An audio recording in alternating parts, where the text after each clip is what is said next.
Guys, welcome back to the Lake Norman Business Podcast, Season 3. My name is Danny Decker. I'm joined by Ryan Weber, as always. And today, we're really excited to have Tim Baier from Spiracle Media on the podcast. So, Tim, thanks for being here, man. Thanks for having me, guys. This is great.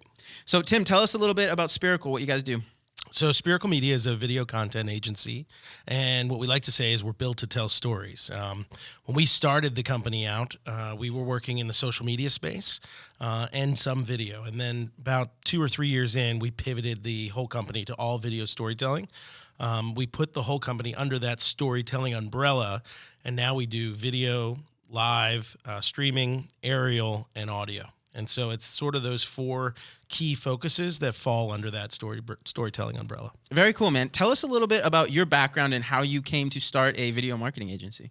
Yeah, that's always interesting. I spent 10 and a half or 11 years as a sports anchor and reporter. So climbed up through the ranks. I was actually just talking to Ryan off the air. I was in Bangor, Maine for 2.5 years. That was my first on-air gig. Covered the Black Bears up there. Nice. So that, and then went to DC for a little bit, and then came here to Charlotte. And that's what brought me to Charlotte originally, was a weekend sports anchor job at what was then News 14 Carolina, now Spectrum News. And it was great. It was an awesome experience to have, especially throughout my 20s. Traveled a lot, got to go to a lot of cool sporting events. You know, it's that thing where you feel like it's the dream to be a sports anchor, but then you have the reality of you're working nights and weekends. Monday, Tuesday is your weekend. You don't really get paid a ton.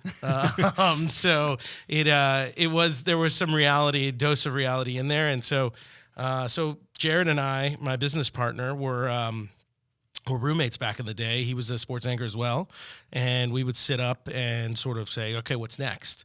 And really, we wanted to try and find a way to use the things that we had learned through our time as journalists, but use them in some type of business. And that's how we ended up with Spiracle. Do you feel like the journalism training and background has prepared you well? Did that segue into what you do now for businesses? Totally. I totally agree that it has, and it's set us up in a really good spot for a number of different talents, and not only the journalism piece, but being in local news, because in local news, things break, things fall apart, and you have to be able to adapt quickly. And so it sets you up to be able to respond quickly and fix things on the fly and make things work. And I think in business, it works really well that way. Now, I'll say that while the journalism piece has been huge for us in the storytelling and video side, it wasn't necessarily a huge help in doing business, quote unquote. So there's been a lot of learning on that piece, but for what we do as a business, it definitely has been a help. Yeah, I mean, you guys, I'm so impressed because I do video marketing, but it's more of like, I need it to do marketing. I just need to create some video, and I'm always so impressed with everything you guys put out. It's like gold standard. And so I look at it and like, well, can I even come close to it? I hope so. But like just the way you guys tell the stories and do what you do, like top notch. I mean, something that I have always been super impressed with. So it's been cool to continue following the story and knowing the background of where you guys came from. It makes so much sense of how you guys get your message across the right way, because you've done it and you just didn't do it in video. And you said, you know what? We're going to take what we know and we're going to put it in video to help businesses tell their story the right way. And it's been super effective. It has been great. And thank you very much for that. That's very kind of you to say. I think what's been cool is as we've grown the team, so we're just over 15 people now in South End. And as we've grown the team, we've tried to find some of those people with that journalistic background and plug them in. And when we have young people applying for the jobs that are coming out of college, I was telling this story earlier today, a lot of the resume tapes that you get and the videos that you get are beautiful cinematic video just put over a music track. And so there's no story, there's no characters, there's nothing that's compelling that's going to bring you into that video and make you actually care. Danny and I had the same conversation at lunch. Yeah, so that's what happens is a lot of times, they know how to shoot, they know what they're doing, but they don't understand how to tell a story. And so that's a differentiator a lot of times when we're looking at talent, for where we can teach the cinematic video, we can teach the editing stuff, but being able to dig and find a story and be able to show those characters and how they develop, that's the real talent. So, Tim, what do you say to the business out there? I know I've worked with plenty of them who feel like, well, what I do is boring. Like, I'm a CPA or I'm a lawyer. Like, there's no story here in my business.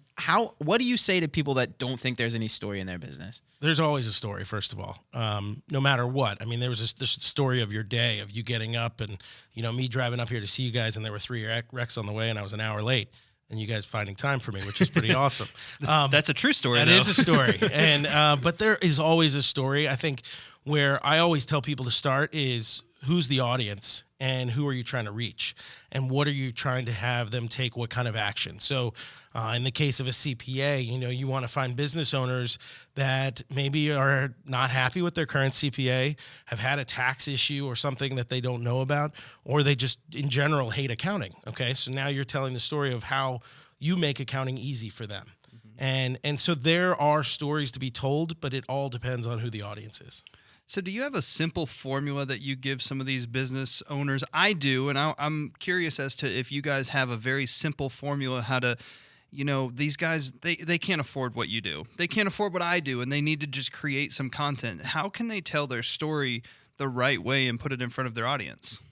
Yeah, it's funny. We try and create a formula and try and make it. It never is a true formula. Yeah, exactly. And it is very much... you're figuring it out as you're going. I think that first question of audience is always the question that I tell people, no matter whether you're going to spend tons of money on production or just do it yourself. That's always the first question that needs to be answered. I think the second question is, who are the characters that are in this story? Who are we telling the story about? Who's going to drive the narrative that's coming across? And I mean, outside of that, I think the biggest thing for businesses is when you're trying to tie those two together, the audience and the characters, you got to think of yourself in the audience's seat. And so that you're able to view it that way, because we all have a tendency to view it as I'm the business owner and I want to tell them that I do X, Y, Z, and it doesn't come across. And here's a secret, business owners. Nobody cares about you. Right. They only care about themselves. That's true. So how can you relate your story and put yourself in their position? Because they just want to know how you can help them. You're the guide. They're the hero. That is exactly right. And that is the perfect way to put it. We've actually had those exact words in meetings that we've had. I think I've listened to your podcast say that, so I'm stealing his stuff. That's good. That's good. But it is. It's very much that way, because we as people get caught up in the fact that it's me. And in reality, it needs to be who you're trying to reach and putting yourself in their shoes. Yeah. So, Tim, why did you guys choose video? Because there's a lot of different ways to, go about telling a story. People blogging and, social media. Why did you guys choose podcasting, right? Why did you guys choose video as your means of telling stories? Well, we came from TV.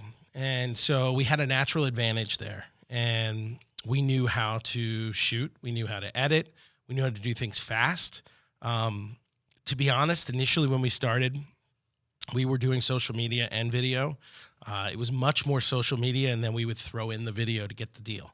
And that was very much how our projects worked. And we would be on retainer for social media management, and then we'd say, and we could do some video for you, and that would sometimes seal the deal. Now, in 2013, we left behind social media. Our third partner at the time went back into sports journalism, now works for the Panthers, runs digital for him. He's very successful, worked out really well. And we pivoted to all video. And like I said, it really came down to that conversation that we would have at late night is, how can we use what we know and make that into a business? And video is what we knew. And at the time, I think blogging was getting bigger. I think that podcasting hadn't quite caught on to the level it is now. I agree. And we are now doing podcasting. We are producing it for clients. And we're trying, like I said earlier, to put everything under a storytelling umbrella, but we are known for video first. No, I love it. I love it, Tim. So, tell us a little bit about, well, actually, let me ask this question, because I'm curious about this. You've been doing this for a few years now. How have you seen the video landscape change? We've changed so much just in the last 5 years, internet marketing and social media and video. So what have you seen, how has the world of video evolved over the last few years? Yeah, I mean, technology is obviously playing a big role in that, in the size of cameras, the size of, a lot of people can do a lot of things for not a lot of money. Mm-hmm. And what that's done, though, is also made It's made people more aware of the high quality product that you can offer. Correct. For sure. And so that's what I was going to get at, is that it's made it very noisy, and that there's a lot of video out there that's not very good. And you have to search sometimes to find good stuff.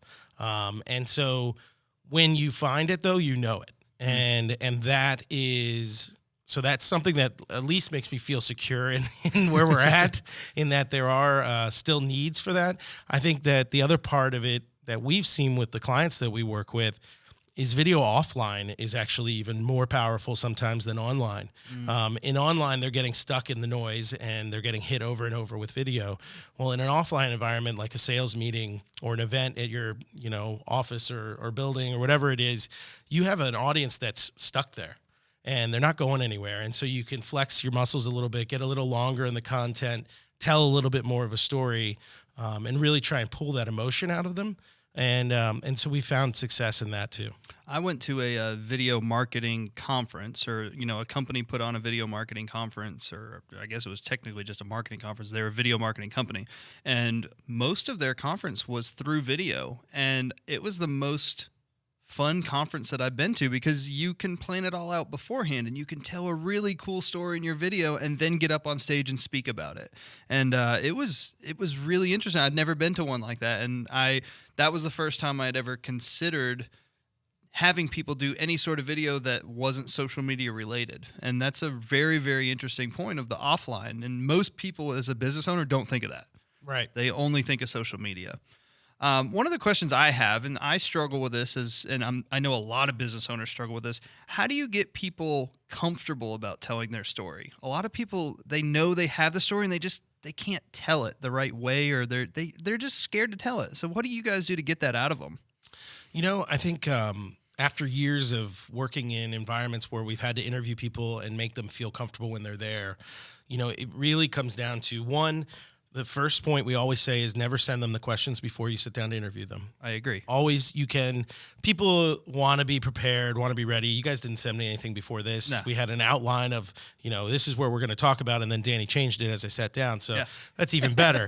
But because we knew what you were going to say. You knew I was ready. And so you wanted to throw me off my game. No, I'm just kidding. But I think you can't give them stuff that they're going to rehearse. You don't want them to be practiced. You can give them overall themes that you're going to be trying to talk to. You're not trying to trick them, but you're trying to avoid that rehearsal piece.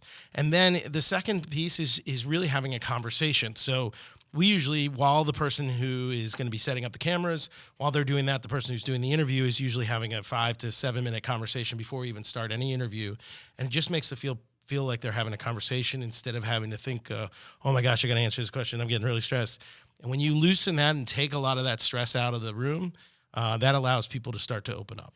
That's awesome. Love it. So, Tim, a lot of our audience are smaller businesses that, maybe haven't done much video marketing. Where would you recommend a business start in the world of video? Like, do they need like a brand film? Like, where's kind of the best place to start? Yeah, that's a good question. It depends on the business. I think brand films are good in a lot of way that they can hold twofold for you. So one, it can be an external facing video that's going to potentially get you customers. You can use it at different events. You can use it in multiple places. Secondly, it can also play well in your recruiting side. And when we're in a world now where trying to find good talent for your business is very hard, being able to show what your company is really all about and show them a little bit about where they're going to be working and those kind of things, that can start to warm up those interviews and maybe get you an edge over another company that's looking to hire. That's awesome, man. So, Tim, you mentioned a few new services that you guys have coming online. I think you said aerial and live streaming. Tell us a little bit about kind of you guys' evolution as a company. Sure. So we've been doing video, like we said, for a long time. Aerial was something that we were doing naturally just because we had drones, and it was like the wild, we wild have west. toys, And so yeah, we're exactly. gonna Let's use them. put them up there, and it gives you that unique perspective that you don't usually get. And then came along the FAA, and they decided that they're going to regulate this thing. And so Jared and I had a moment where we were like, all right, what are we going to do? How are we going to figure this out? And really we just said, okay, we want to do this. We think it's important and we need to do it the right way. And so we hired Thomas Wilson, who was a certified drone pilot. He's FAA certified. We've got fully insured, and we went the full route so that now we have the ability, to work in aerial video to any shoot that we do. We also can do mapping and modeling. We can do a lot of different things that we never were able to do before. And Thomas is really, really good at it. And he's better than any of us that were tinkering in it ever were. So that's been a huge advancement for us. And that's been probably about 2 years now that he's been doing that for us. And he's a full-time employee that works on the productions as well. He doesn't only do aerials, so he's really a multi-tooled asset for our team. He was down in Puerto Rico with 2 other guys for the week this week, and they were shooting for a conference, but then he was shooting aerials of the beach in the Puerto Rico setting, and it's going to be great for the recap video for this partner that we're working with. So it's been a great addition for us. The other piece is live streaming, and that's our newest addition. And for us, live streaming's been around for a long time. I think it's finally gotten to the point that it can be ubiquitous and can be used really well in different situations. So, we always think of, the live, I don't know, like you're watching a panel and that's all we get to. And what we want to try and do is get creative and use, really creative shots, because the streaming system that we're using allows us to be completely wireless. And so we have a lot of flexibility at that point then to get really strong creative shots that could really tell a story while it's still being live. And so that's what we're really trying to do. I don't know that we've perfected it yet, but it's something that we're really working on and we're excited about. So do you guys handle the technology side of that as well? So like actually, syndicating, putting it out on social media or the website or wherever your clients are using it? We do. So we have a partnership with Vimeo. They bought a company just about 2 years ago called Livestream, ironically. And yes, Wow. It was good naming. Jeez. And so they own that company, and that's a partnership that we have with them. And that allows us to take our streams and put them either through any social media channel of our partners, can embed it on a website, can put it on an intranet site. It gives you a lot of flexibility. You can have it streaming in 5 different places at one time. And so it is pretty robust. It's great. I love the way that, and I know you were here technically for, you had about 7 different things, but the storytelling, but I think you guys have done a really good job of, you've stayed in your lane as far as we're video production, but we've added, I call them legs to the chair. Normal brand video is, that was your main leg, and it was almost like you had a stool. And now you're adding legs to your chair. So if one thing went down, you've still got the other ones to keep it up. And I think you're doing it a very smart way, rather than, we're going to all of a sudden start doing, social media again. Well, no, we're a video company, and we're going to focus on the live stream, the aerial. And there's probably another area of video that you guys would love to get into. And once you perfect the other ones, I think it's really smart. Yeah. And, that's... you make a good point, because I think when we started the company, we had the problem that a lot of companies have, where you're trying to be all things to all people. Right. And at that point, you're nothing to nobody. And so when we were doing social media, we would just, you're grabbing at any job you can get when you start. As we've focused in, it's made us much more appealing to companies, as well as it makes us more appealing to agencies for us to partner with, because we're not a challenger to them. They don't have video, and we're not going to be doing their PR. We're not going to be doing any of those things that they already do. We're just really a good complement. And so that's allowed us to do that as well. And that is a very purposeful thing that we're trying to do. Yeah, no, that's awesome. So Tim, we have a lot of listeners out there who probably know they need video, and I have conversations with business owners about this all the time. And their biggest objection is, sorry about that one. there we go. And the biggest objection is, I'm afraid to be on camera. Like, I'm, camera shy. I don't think I look good. I don't sound, whatever. How do you help business owners get through that? Like, what would you tell someone who's afraid to be on camera? I'd tell them to get over it, to be honest, because I think everything's editable. If it really stinks, or whoever your partner ends up being is going to tell you. Yeah. And so you shouldn't stop yourself from at least trying. I think that's the first thing. Second of all, if it is really that bad, we can either find somebody else at your company, or you can go the route of voiceovers, or you can get creative about other things. So I would just say, try it. And if it's that bad, then somebody's going to tell you. Don't you think it's fair to say that people are usually like their own worst critic on camera? 100%. Like everyone feels like they do. Like, I don't like watching myself on video. I'm not even going to listen to this podcast because I think I sound terrible. But just talk about that. Yeah, no, that's so true. Back in my TV days, we would do live shots, and you'd sit there and you'd do this live shot, and you'd finish it, and you'd feel like it was the worst thing ever. Like you're flop sweating, and you just think you stumbled and everything like that. And then you get home and you watch like a replay of it, and it really wasn't that bad. And so it always feels much worse than it actually is. Or vice versa. You'll watch the replay and you're like, oh, I screwed that up, screwed Right. that. And the Nobody viewers else will like, notice. I don't even know what you did. Right. Yeah. Exactly right. So I think that's the piece you sort of have to get over a little bit. It's a little bit of ego. But if you're a business owner, you need to be able to be in front of people, of cameras. You need to have that. You sort of got to check yourself there and just give it a run. 100%. So Tim, how can people learn more about Spiracle? So the easiest way is to come to our website, spiraclebuzz.com. And we have a blog on there that has a lot of tips and tricks. So that's usually a really helpful resource for people that, maybe they're not looking to engage with us, but they could be looking to do video on their own or maybe work with somebody else. But there's a lot of information there. And then Spiracle Media on all your, normal social media. So, Instagram, Facebook, LinkedIn, all that good stuff. They're active on on Instagram. I communicate with them a lot. They also have a podcast. He's not saying That's it. I true. listen to the I should podcast. have put that in there, the Hive Life. Yeah. So that's available on SoundCloud, So Apple I'm iTunes. for hire if you need like a PR guy. I might need that. I know more about what you guys do than you do. That's right. That's funny. Well, listen, Tim, thanks a lot for being here, man. Sure. Thank you guys for having me. Yeah, appreciate it.